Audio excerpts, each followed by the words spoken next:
Estamos reunidos em nome do Pai, do Filho e do Espírito Santo. Amém.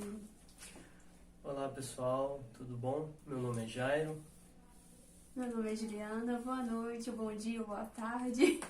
Participei do JCC de 2010 até 2015. Fui da formação, fui da oração também, fui da eventos, fui da música. Antes eu fui também da web. Fiz a jornada 55, sou casado há 2 anos e 6 meses com essa lindeza aqui do meu lado. Eu participei do JCC de 2009 a 2017, participei de algumas equipes, participei de todas as fechadas, né? Fui primeiro da eventos, fui na oração, fui na formação. E de equipes fechadas eu participei do jornal e da paroquial. E a jornada que eu fiz foi a 54. Nós fomos convidados pela Lívia e pelo Vitor, que são os atuais coordenadores da formação, para estar falando um pouquinho para vocês sobre esse tema que é muito especial para a gente, que a gente gosta muito. Foi uma surpresa muito grande. A princípio era para a gente tá falando pessoalmente, na formação, mas por motivos dessa quarentena, do coronavírus, eles deram pra gente essa ideia, essa missão de gravar esse vídeo. Lembrando, que é muito bom poder partilhar com vocês, e há 1 ano atrás a gente estava na formação dando palestra sobre São José, no mês de março mesmo. Então é uma alegria muito grande estar aqui para poder voltar a casa para poder partilhar com você. Então, começando a falar um pouquinho sobre os 4 temperamentos, O primeiro contato que eu tive com esse tipo de informação foi lá atrás, quando eu entrei no JCC, que eu resolvi fazer aquele teste vocacional do Cônego, nosso querido senhor Cônego. Na época eu estava assim, buscando respostas mesmo às várias perguntas que eu tinha. E aquele teste eu posso dizer que ele mudou a minha vida, porque abriu o meu modo de enxergar as coisas, Que até então eu achava que os erros que eu cometia, era só eu que cometia aqueles erros, era só eu que era daquela forma, que ninguém mais no mundo tinha os mesmos problemas que eu tinha. A partir do momento que eu fiz aquele teste, e eu lembro direitinho quando ele foi lendo para mim, ele foi me descrevendo por completo. E aí eu percebi que aquilo não era algo só meu. E se não era só meu, existiam outras pessoas que passaram pelos mesmos problemas, as mesmas dificuldades, e encontraram soluções para aquilo, Existe uma saída. E isso me fez com que eu tivesse uma curiosidade para ir um pouco além, E aí eu descobri, eu fui percebendo que aquilo ali de teste vocacional é só o bônus, é o finalzinho ali. E tem muito mais coisa por trás, Que é todo um exame caracteriológico.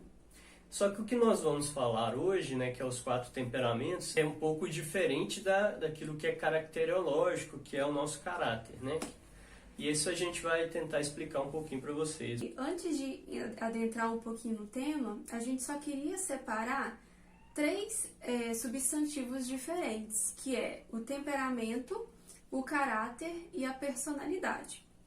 Como já havia comentado, o caráter é totalmente diferente de temperamento, apesar que são coisas que se complementam para formar a personalidade do indivíduo, Então, quando a gente fala em temperamento, a gente remete às características emocionais e físicas de um indivíduo, mas que estão no genoma, no gene de um indivíduo. Então, por exemplo, todo temperamento, toda pessoa tem um temperamento dominante. E esse temperamento, ele vem com base genética. Então, são os nossos pais, os genes dos nossos pais, que formam o nosso temperamento. Então, é uma característica genética. A gente costuma dizer que o temperamento é um presente que Deus nos dá. A gente nasce com aquele temperamento e a gente vai morrer com aquele temperamento. O que acontece é que nós podemos moldá-lo, e nós devemos moldá-lo, Porque todos os temperamentos existem pontos negativos e pontos positivos. E por que eu falo assim que é um presente de Deus? porque Deus ele nos dá coisas positivas, né, inclinações positivas, mas ele também nos dá aquilo que nós devemos combater. Eu olho isso como algo que esse combate é uma forma de retribuir o amor a Deus, né? Seria muito fácil se nós só tivéssemos as qualidades, mas como que a gente vai retribuir o amor a Deus se a gente não tem o que lutar, o que melhorar na nossa vida? Só recapitulando, o temperamento ele é algo inerente ao indivíduo, inato ao indivíduo, e ele é genético, ele é fisiológico, enquanto o caráter é algo adquirido pelo indivíduo por meio de experiências vividas.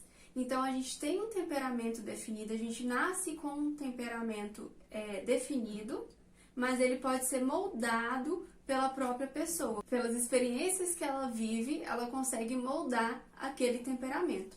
Então, se a gente for pensar num tripé, a gente tem o nosso temperamento, o caráter, que são aquelas experiências que a gente viveu, e tudo isso em conjunto é o que forma a personalidade de um indivíduo. Então, a personalidade de um indivíduo depende do temperamento, que são as características genéticas, fisiológicas, com o caráter, que é herdado por experiências vividas e a própria pessoa consegue moldar o temperamento. E esse temperamento, essa ideia do que são temperamentos, que existem 4 temperamentos, foi tida lá em séculos atrás por Hipócrates. Hipócrates provavelmente todo mundo já ouviu falar. Ele era um filósofo e aí ele já remetia aos temperamentos como humores. O que seriam esses humores? Os humores são fluidos líquidos corporais e que cada pessoa, tendo determinado temperamento, ela vai ter uma dominância de um fluido corporal em relação ao outro. Então, quais que são os fluidos que ele comentava? Era a linfa, era um tipo de fluido, o sangue, outro tipo de fluido, a bile negra e a bile amarela. Então, nesses 4 tipos de humores é que ele se baseia nos 4 tipos de temperamentos. O número 4, ele desde a antiguidade, ele é tido como o número da compleição. Estou com a minha colinha aqui. O número 4 tem um simbolismo especial, o da plenitude, da totalidade, da abrangência, da universalidade. Expressa ao mesmo tempo o concreto, o visível, o aparente, o criado, ao contrário do número 3, que espelha o transcendental, o espiritual, o abstrato, o divino. Nas palavras de Platão, o ternário é o número das ideias, o quaternário o da realização das ideias. E é muito engraçado que assim, na natureza a gente vê muita a questão do número 4, né? São 4 estações do ano. O nome de Deus é formado por 4 letras. São 4 os pontos cardeais, 4 são as fases da lua. Então o número 4 ele tem um certo simbolismo, né? No que tange a temperamentos. Então, voltando na questão de temperamentos e humores, os temperamentos, se a gente for colocar um conceito para ele é um conjunto de inclinações íntimas que brotam da instituição fisiológica de um homem. Então, como a gente comentou, ele tem parte fisiológica nisso, né? Como a gente havia comentado, existem 4 humores corporais e eles estão associados aos 4 tipos de temperamentos. Por exemplo, o sangue, ele é associado ao temperamento sanguíneo. A fleuma é associada ao temperamento fleumático, fleuma ou linfa, né?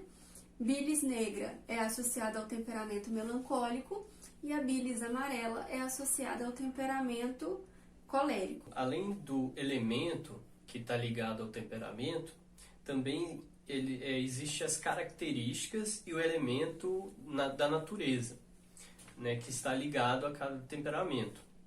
Por exemplo, o temperamento sanguíneo, ele tem por característica ser quente e úmido, e o elemento da natureza que representa é o ar. Ao passo que o temperamento fleumático, ele tem por característica ser frio, úmido, e o elemento da natureza que melhor simboliza é a água. O colérico, ele é quente e seco, e o elemento que simboliza é o fogo. O melancólico ele é frio e seco e o elemento é a terra. Então, como a gente comentou, o sanguíneo ele tem por características ser quente e úmido. Mas o que seria então ser quente e úmido, ser frio e seco? Se a gente fizer a associação entre uma característica úmida e fria, é a mesma coisa que a gente pegar um copo e colocar uma água dentro dele. Se a gente for ver, a água ela não vai assumir a forma desse copo e a água é uma característica úmida. Então, pessoas de características úmidas, como o sanguíneo e como o fleumático, elas têm facilidade a se moldarem no ambiente em que tiverem. Facilmente elas conseguem sair da rotina, elas se adaptam muito facilmente ao ambiente em que elas estiverem. Ao passo que o colérico e o melancólico, eles possuem uma característica mais seca, ou seja, mais dura, mais rígida. Não tem tanto essa flexibilidade de se adaptar ao ambiente. Exatamente, né? Eles são temperamentos mais imutáveis, né? Que gostam mais de rotina, de seguir regras, de serem mais disciplinados. Agora, se a gente pegar outras características como quente e fria, a gente também consegue fazer uma associação. Por exemplo, pessoas de temperamento quente, que são sanguíneo e colérico, são pessoas mais expansivas, mais extrovertidas, que têm facilidade de fazerem amizades, mais sociáveis, por exemplo. Ao passo que pessoas de temperamentos frios, que são o fleumático e o melancólico, já são mais introvertidos, já são mais no mundinho deles, né? São introspectivos, são pessoas que pensam muito antes de falar. Bom, então em linhas gerais, nós discutimos um pouco aqui sobre as características de cada temperamento, né, coisas que já foram estudadas há muito tempo atrás, mas que isso aqui não tem tanta importância assim no sentido mais prático. Então, nós vamos passar agora, né, uma pincelada também, né, não vamos nos delongar muito, mas sobre cada temperamento, né, para tentar mostrar um pouco aqui o que realmente ocorre em cada temperamento. E qual que é a ideia disso? Porque, como a gente comentou, cada temperamento tem suas boas e más qualidades. Então, que a gente possa aproveitar essas boas qualidades para melhorar nossas virtudes, mas ao mesmo tempo conhecer as nossas más qualidades, né? E aí entra a questão do autoconhecimento, de conhecer o seu temperamento, de saber o que de bom e de mal ele tem, para que você consiga dominar essas más qualidades, essas más inclinações, né? E usar disso como forma de sua caminhada até o céu.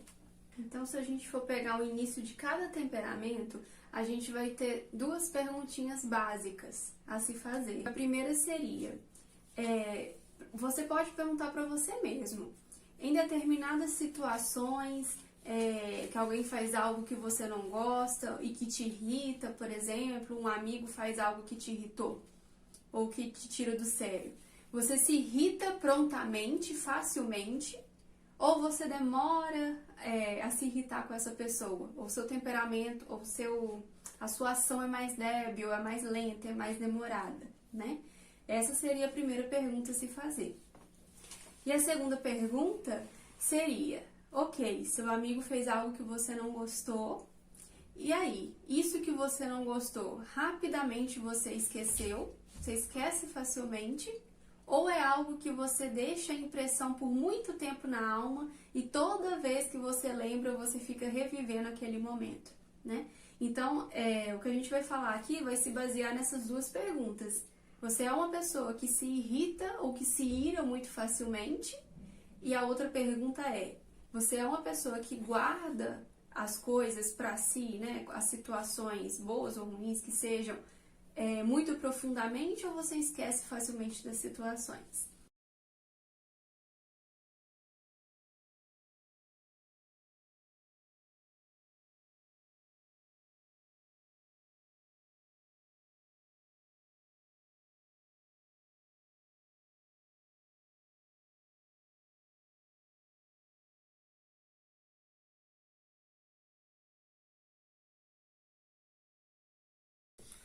Oi pessoal, voltamos aqui. Vocês devem ter percebido que amanheceu o dia, mudou um pouco as coisas, mas porque nós estávamos gravando já era um pouco tarde e os dois já estavam meio com sono E aí a gente resolveu parar um pouquinho, até para não incomodar os vizinhos também, e continuar aqui no próximo dia, né? Então, voltamos agora a falar sobre cada temperamento e vamos passar, né, as qualidades, os pontos positivos, os negativos, que na verdade são inclinações positivas e inclinações negativas de cada temperamento. A gente vai tentar também colocar dicas, né, de como educar essas pessoas que têm certo temperamento. Isso é muito bom também para os filhos, né, para a gente já ir pensando em como educar. A importância, né, de nós conhecermos logo cedo qual é o temperamento do nosso filho, uma vez que a gente já sabe que isso a gente nasce, né, que o temperamento a gente adquire ele logo quando a gente nasce e a gente vai morrer com ele. Então, sabendo disso, nós podemos não só nos ajudar, como ajudar a pessoa ao nosso lado, ajudar os nossos filhos a como serem pessoas melhores, né? Sempre tendo em vista que a importância de conhecermos o temperamento é de agradarmos ao nosso Senhor Jesus, de irmos para o céu, né? De buscar o céu. Essa é a finalidade única e última de nós todos que somos cristãos, católicos. E essa é a importância de sabermos sobre os nossos temperamentos. Buscar sermos pessoas melhores. Saber aonde devemos trabalhar e o que devemos mudar para conseguirmos a santidade, que é o nosso fim último, né? Então vamos começar pelo temperamento sanguíneo. O sanguíneo ele é mais envolvente, comunicativo. Por isso que eles falam que ele sente e se comporta como o ar. Ele se excita fortemente, facilmente por qualquer impressão.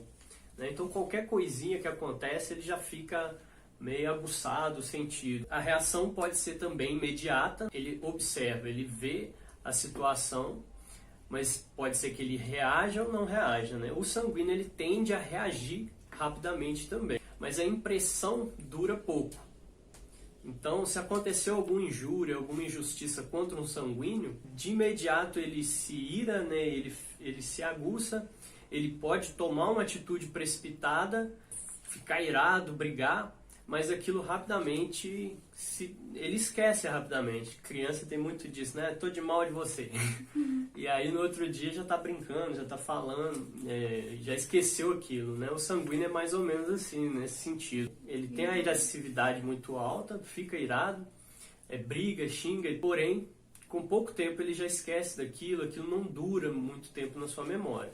É claro que tem situações que pode durar, né? Por exemplo, sofreu algum trauma, ela pode lembrar daquilo. O Padre Paulo, ele até fala, né, sobre alguns aspectos que isso são coisas inerentes ao ser humano e não ao temperamento, né? Tem gente, mas eu sou sanguíneo, mas eu lembro de coisas passadas, mas isso é porque você tem uma memória, você é o ser humano.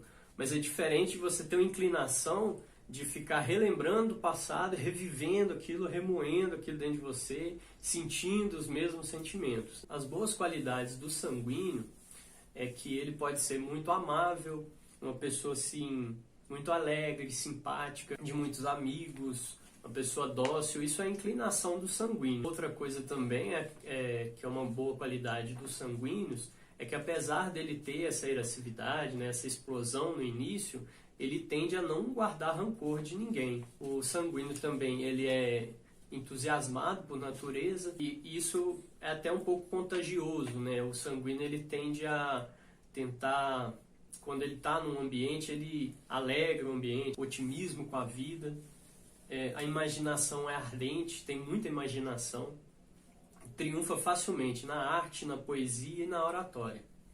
Então essas são as qualidades dos sanguíneos. Vamos entrar nos defeitos, né, nas más inclinações, vamos dizer assim. Os principais defeitos do sanguíneo é a superficialidade, a inconstância e a sensualidade. O sanguíneo, ele é a pessoa que tende a julgar muito rápido as coisas. Sem pensar. Assim que aconteceu alguma situação, alguma coisa, ele já julga que... Não, ele já dominou aquela situação, já entendeu, e às vezes não entendeu nada. Como ele tem esse julgamento muito rápido, com isso ele acaba cometendo muitos erros, né? Julgamentos apressados e injustiças. O sanguíneo também é muito instável, né? nas suas emoções. Uma hora ele pode estar muito feliz, muito alegre, outra hora já deprimido, triste, né? Se sucumbe mais facilmente às tentações, justamente por essa sensualidade, essa inclinação às coisas sensíveis, né?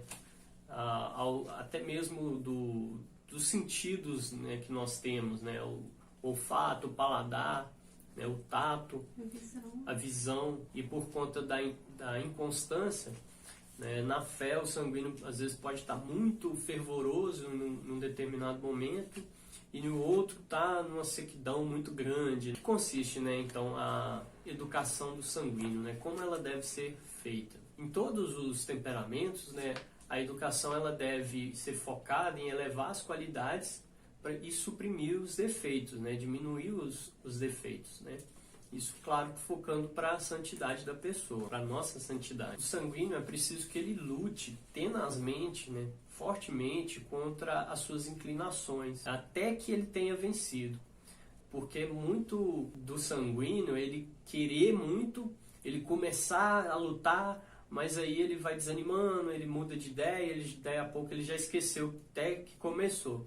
Então é importante que ele comece firme na luta, em oração, pedindo a Deus, refreando os sentidos. Ele deve aprender a examinar os problemas primeiro, sentar, pensar antes de tomar a decisão, né? Evitar ao máximo tomar decisões precipitadas. Ele deve também reprimir o seu otimismo muito exacerbado, muito aguçado, essa mania de estar sempre olhando os problemas como algo fácil de resolver. Por isso ele deve buscar entender primeiro o problema antes de tomar decisões. É muito importante também para o sanguíneo ter um acompanhamento de um diretor espiritual.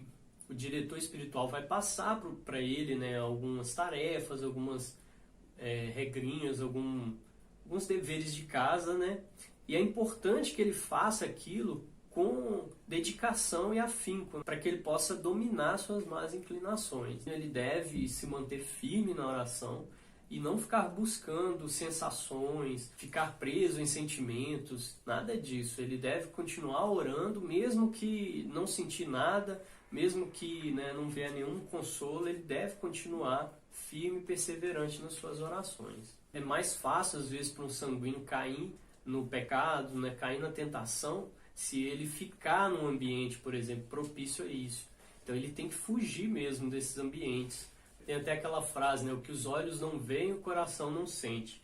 E para o sanguíneo isso é uma verdade muito grande, né? Aquilo que ele não vê, ele não vai sentir. Então por isso que é muito importante ele se resguardar de muitas coisas. O sanguíneo também deve praticar a mortificação dos sentidos, né, justamente para refrear esses sentimentos, né, essas vontades, sempre pedindo a Deus, que é o único que pode nos dar força, nos fazer pessoas melhores. Mas o sanguíneo, quando ele consegue, né, se ele conseguir amar perfeitamente a Deus, se entregar perfeitamente, ele pode se transformar em um santo de primeira linha, né? E santos sanguíneos foram o apóstolo São Pedro, Santo Agostinho, Santa Teresa d'Ávila e São Francisco Xavier.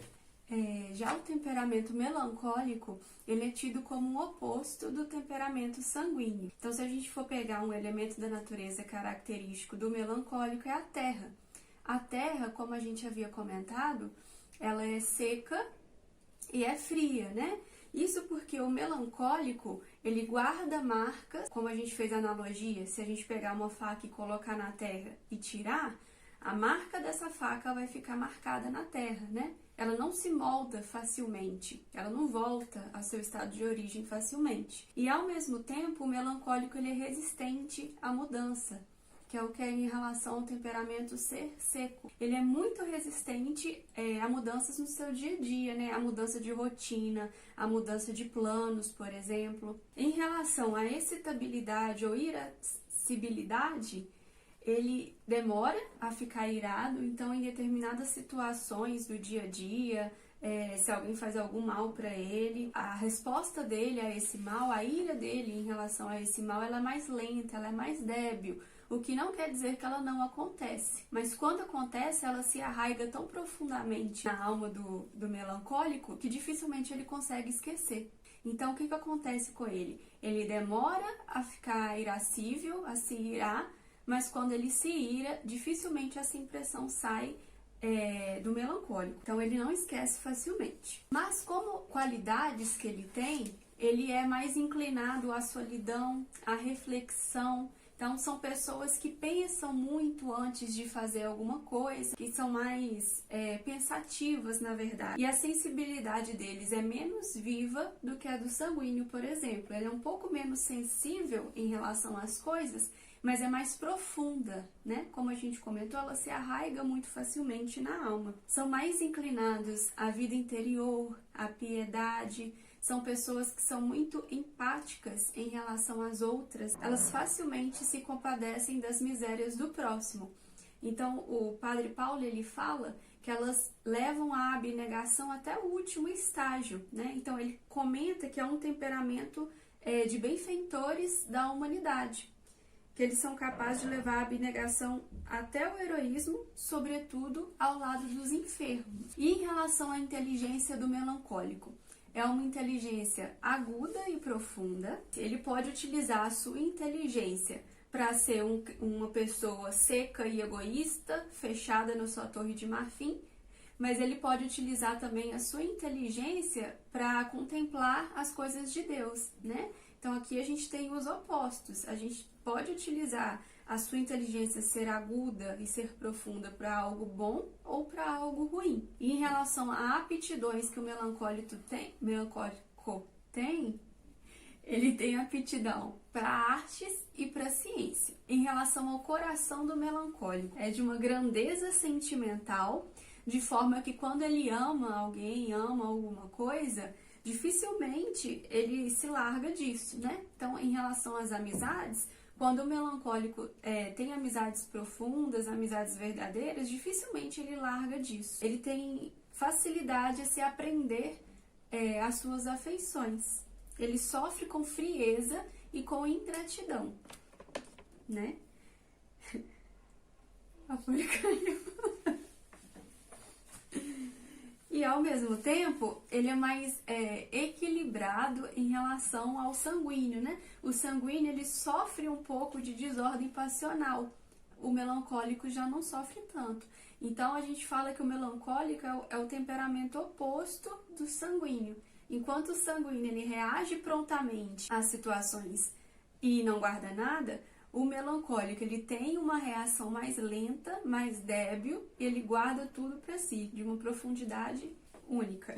Em relação às más qualidades, como a gente comentou que são pessoas profundamente inclinadas à reflexão, a serem mais pensativas, à solidão, elas têm uma tendência exageradamente ao pessimismo, à depressão, a fecharem-se no seu mundinho. São pessoas inclinadas à tristeza e a melancolia. Ao mesmo tempo, essa tristeza e melancolia faz com que eles sejam pessoas retraídas e tímidas, que têm uma desconfiança muito grande em relação à sua capacidade. E ao mesmo tempo, eles também são irresolutos por medo de fracassar em suas empresas. Tem até uma frase de Santa Teresinha que ela fala que o melancólico nunca sabe acabar, que é o homem das oportunidades perdidas.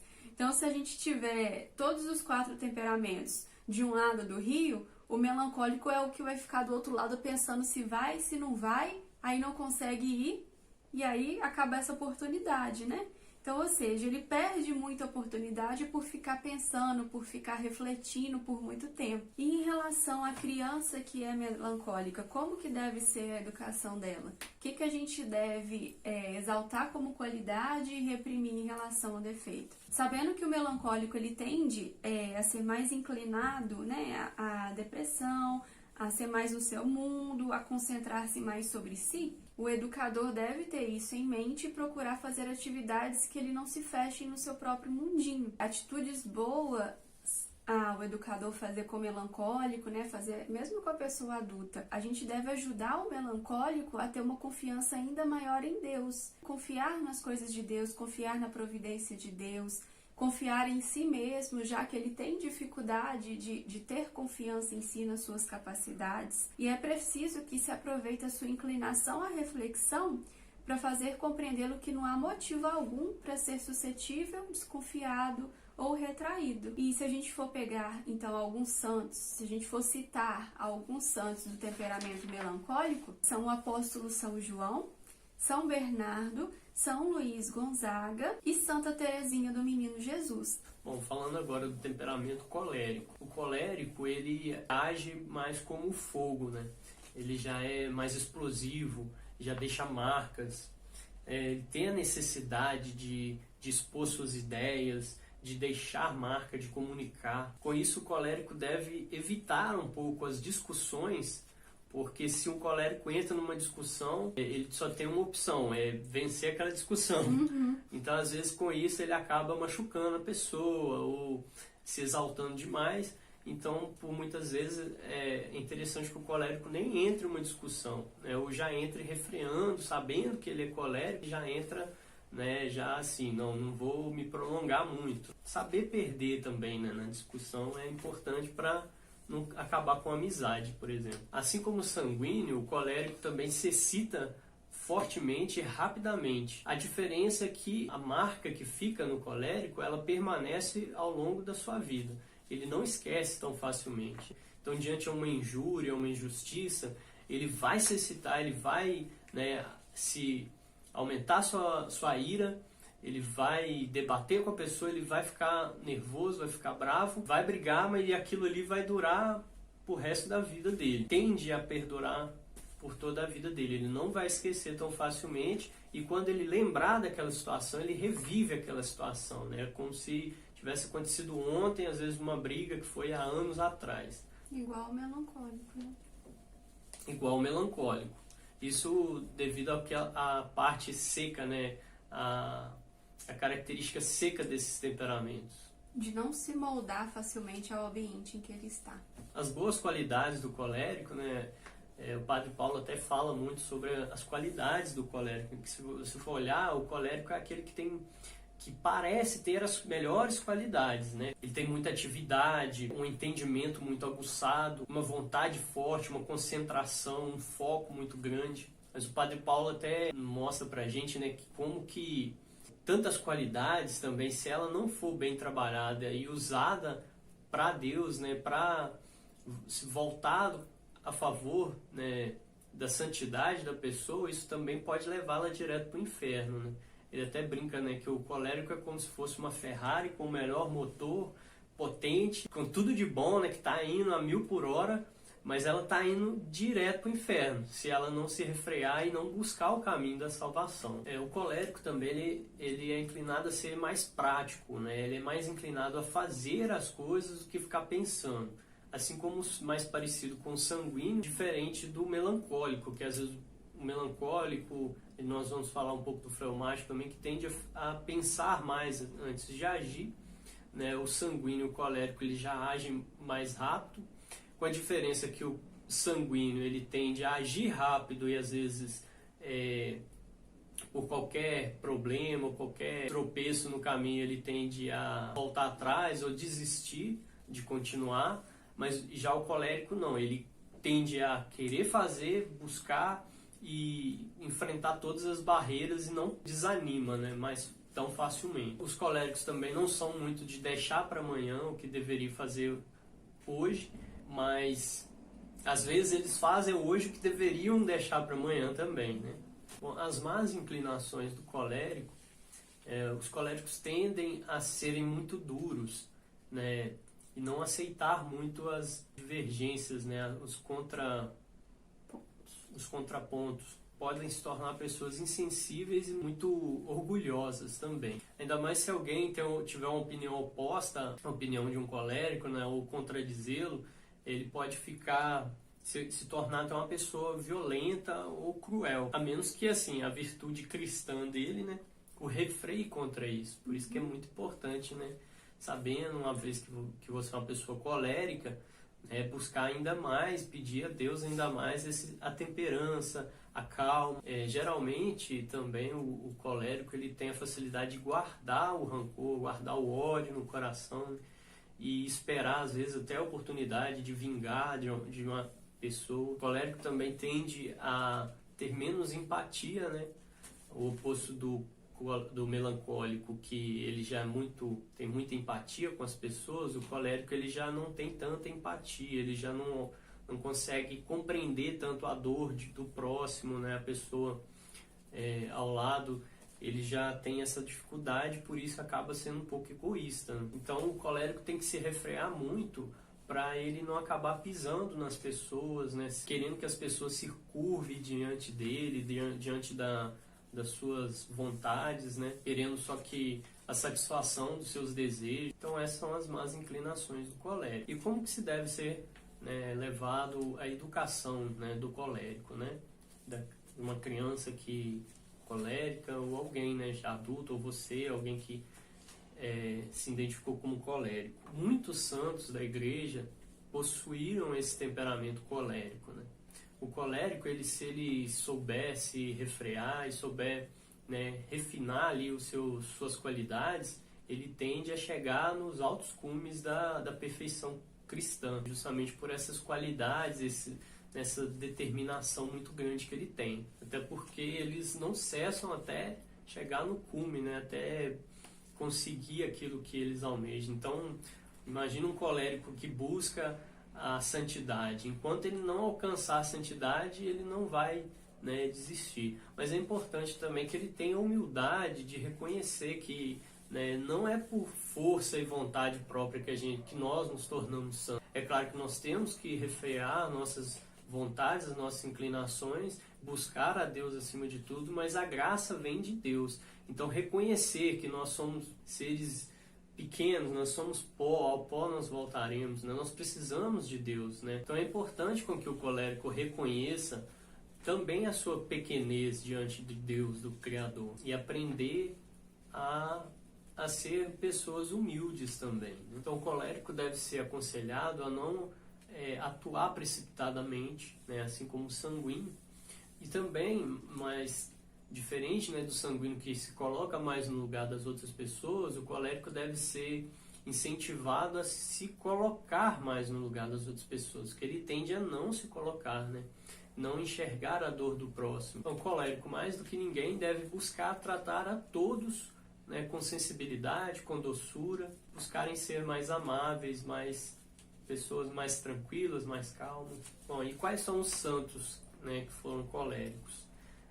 São Jerônimo, Santo Inácio de Loyola, São Francisco de Sales. Do contrário do colérico, que se ira muito facilmente, a impressão fica por muito tempo na alma, o fleumático é o oposto, é o temperamento oposto do colérico, né?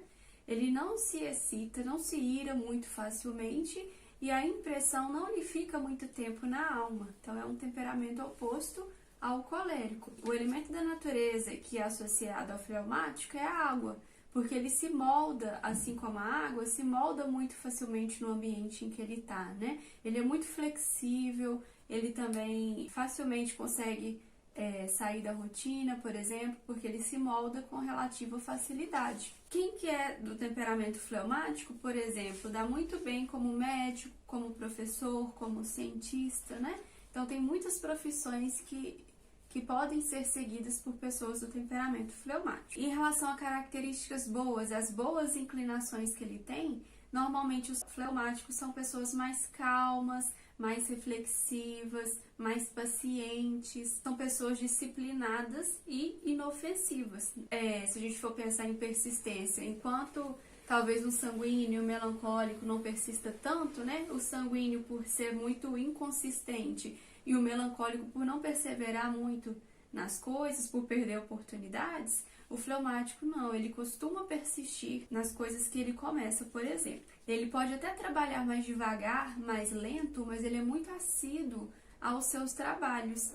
E ele também não se irrita facilmente em relação às pessoas, né? Ele tem uma irritação lenta E normalmente ele não se irrita com coisas ruins que as pessoas fazem para ele, por exemplo, por insultos. Ele é sóbrio e tem um sentido prático da vida. E além disso, a sua linguagem é clara, ordenada, justa e positiva. Mais do que brilho, ele tem energia e atrativo. Agora, em relação às más inclinações, né? Falta-lhe entusiasmo e espontaneidade. Se o sanguíneo ele tem por característica ser espontâneo, ser expansivo, chegar e marcar sua presença, o fleumático, pelo contrário, ele é mais fechado em si, né? Falta entusiasmo, falta espontaneidade, né? A sua índole, a sua natureza, ela é mais reservada, ela é mais fechada em si. E por conta disso, ele tem algumas características negativas, né? Algumas más inclinações. Como ele é uma pessoa muito indecisa, então dificilmente ele toma uma decisão rápida, é mais acomodado. Então a gente pode falar que o defeito dominante do fleumático é ser mais acomodado, é ser mais no seu mundo, é ter dificuldades, né, de sair daquele seu mundinho. São pessoas mais introvertidas e normalmente são pessoas desmotivadas. Assim como o melancólico, ele também pode perder algumas oportunidades justamente por sua calma e lentidão em realizar as coisas, né? O melancólico também fica indeciso se vai tomar aquela atitude ou não. O melancólico, o fleumático, ele é indeciso também, só que ele é mais lento para tomar decisões. Então, por isso ele pode tardar muito para pôr-se em ação. Ele vive para si mesmo e é um tipo de pessoa que não é afeiçoada a penitências, naquela época que ainda se usava cilícios, né? Não é uma pessoa que vai fazer grandes martírios, por exemplo. Em relação à educação de uma criança fleumática, pode-se tirar grande partido de sua educação, desde que lhe ponha esforços, né? Desde que ele se exija esforços, ações, porque se partir dele mesmo, talvez ele não vai ter ação nenhuma. Então, o educador de uma criança fleumática deve estimulá-lo sempre a ter pleno domínio de si, diferentemente do colérico, que ele já é estimulado demais, então ele tem que controlar os seus estímulos. Não deve sacudi-lo, deve estimulá-lo a sair da inércia e da indolência, né? Que ele tende a ficar mais acomodado no seu mundo, justamente por ser mais lento, por ser mais calmo, por ser mais paciente. E os santos que foram desse temperamento, São Tomás de Aquino, né? Se a gente for pensar em São Tomás de Aquino, ele possui os melhores elementos desse temperamento, né? Então ele conseguiu fazer um trabalho colossal, com serenidade e com calma, imperturbáveis, né? Então são grandes características de um grande santo. Para concluir, né, sobre os temperamentos, nós podemos dizer também que não existe, né, amor, nenhum temperamento 100% puro, né? Estudos sobre os temperamentos também ainda estão acontecendo, né? Existem várias formas de testes para você descobrir o seu temperamento. Nós nos atemos àquela que é mais fácil, né? Aquilo que nós vimos que é o que o Padre Paulo ensina também, que é aquelas duas perguntinhas que pra gente faz muito sentido e funcionou muito bem pra gente. Pode ser que para alguém, né, vai ter um pouco mais de dificuldade de reconhecer, né, de perceber logo de cara. Essa pessoa também pode pesquisar, ela vai encontrar com certeza outros testes, né, alguns mais complexos, outros mais simples. Nós chegamos a fazer outros testes também, mas esse das duas perguntinhas também bateu e foi o que a gente achou mais pertinente, mais tranquilo de se fazer. E qual seria o temperamento ideal, né? Não existe. É até um pensamento ruim, né? Pensar que existe um temperamento melhor do que o outro. É como nós vimos, todos os temperamentos têm boas inclinações e más inclinações. E nós temos que nos ater ao temperamento, né? Aquilo como que a gente falou lá no início, como sendo um presente de Deus. A preocupação que nós temos que ter não é tanto com, eu seria melhor se eu tivesse temperamento tal. Não, mas sim de o que eu posso fazer para retribuir o amor a Deus, para agradecê-lo, para ser uma pessoa grata por esse meu temperamento, e o que eu devo fazer para ser uma pessoa melhor por Deus, né? Para chegar ao reino dos céus, para ser uma pessoa mais santa, para me santificar, para ajudar o próximo. E para exemplificar no nosso dia a dia, como que a gente pode aproveitar os temperamentos para o lado bom, né? Aqui em casa, eu sou do temperamento melancólico e o Jairo é do temperamento sanguíneo. Então, eu sabendo que ele é sanguíneo, que ele é mais inconstante nas suas ideias, que normalmente ele começa algum trabalho, rapidamente ele já muda de ideia, ou ele quer comprar uma coisa, um dia quer comprar uma coisa, outro dia quer comprar outra, é muito inconstante. Mas eu sabendo disso, eu entendo o jeito dele, eu sei que é do temperamento dele, não adianta eu querer mudar. Mas ao mesmo tempo, ele não vai usar isso como muleta. Ele utiliza isso, ele reconhecendo essa inconstância que o sanguíneo tem, que o temperamento dele tem, ele vai procurar melhorar. Ele vai procurar não ser tão inconstante. Então ele pode utilizar isso como uma escada, né? Que pode levá-lo ao inferno ou pode levá-lo ao céu. Então ele sabendo moldar essas características dele, pode ser um ponto positivo para estar levando mais perto de Deus, né? Um sacrifício que ele faz, que ele tenta dominar, né, essa má inclinação para estar levando para perto de Deus. E a Ju me conhecendo e sabendo o meu temperamento, ela principalmente, né, como uma boa esposa que ela é, me ajuda muito nisso. Ela às vezes já até prevê, né, algumas situações, já sabe como que eu vou reagir e ela docilmente me auxilia a não tomar determinada decisão precipitada ou, como ela falou, fazer determinada compra. Pensa mais um pouquinho e tudo mais. E isso ajuda muito, né, no dia a dia. Ela sabendo já da minha inclinação para determinadas coisas. Da mesma forma, eu quando fiquei sabendo, né, quando estudei um pouco mais do temperamento melancólico, que é o dela, como que muitas coisas começou a fazer sentido para mim, coisas que às vezes eu não entendia, por que ela tomava determinada decisão, por que a tendência dela às vezes a ser mais pessimista diante das coisas, né? Eu já muito otimista, não, isso aqui vai dar certo e tal, e às vezes não dava nada. E ela já muito pessimista, achando que não vai dar certo e no final às vezes não era nada daquilo, né? Por isso que é muito interessante conhecer o temperamento do outro, né, na questão do casal, mas também enquanto família, né? O filho conhecer o temperamento dos pais, né? Geralmente o temperamento do filho é herdado, né? Isso aí já é comprovado que o temperamento do filho ele foi herdado dos pais, né? E o filho conhecendo o temperamento dos pais também vai conseguir ter uma convivência melhor familiar, né? Não só dos pais, como de toda a família e também, né, quiçá dos amigos, né. Obrigada pela Só uma coisa que é muito importante falar, né, o Padre Paulo bate muito nessa tecla também. Tem até um artigo dele no site, que eu acho que é liberado. Só pesquisar lá, acho que vocês vão encontrar. Temperamento não é muleta. Muita gente às vezes acha, mas é o que o Padre Paulo fala muito, né, que é a síndrome de Gabriela. Eu nasci assim, eu cresci assim, você sempre assim. E não é verdade, né? Temperamento é para nossa santificação. É algo a mais para a gente lutar todos os dias, para oferecer a Deus, buscar a santidade. Então é isso, muito obrigada pela presença. Qualquer dúvida que vocês tiverem, podem nos procurar. Mais uma vez, a gente não sabe tudo, a gente não é expert em temperamentos, mas se a gente puder ajudar de alguma forma, vai ser muito bom. Então é isso, estivemos reunidos e sempre estaremos... Será que precisa falar e sempre estivemos reunidos? Estivemos e sempre estaremos reunidos em nome do Pai.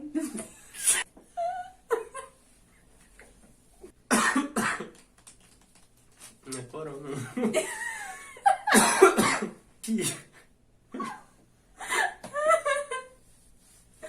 Ai, vamos. 2 horas depois. Então é isso, pessoal. Espero que... Desliga, então. 2000 anos depois.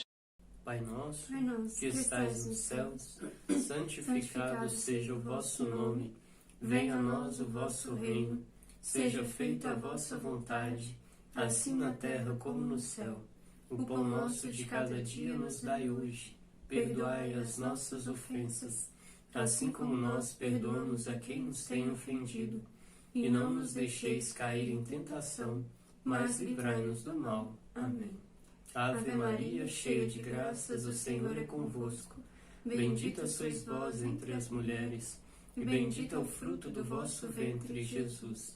Santa Maria, Mãe de Deus, rogai por nós, pecadores, agora e na hora de nossa morte.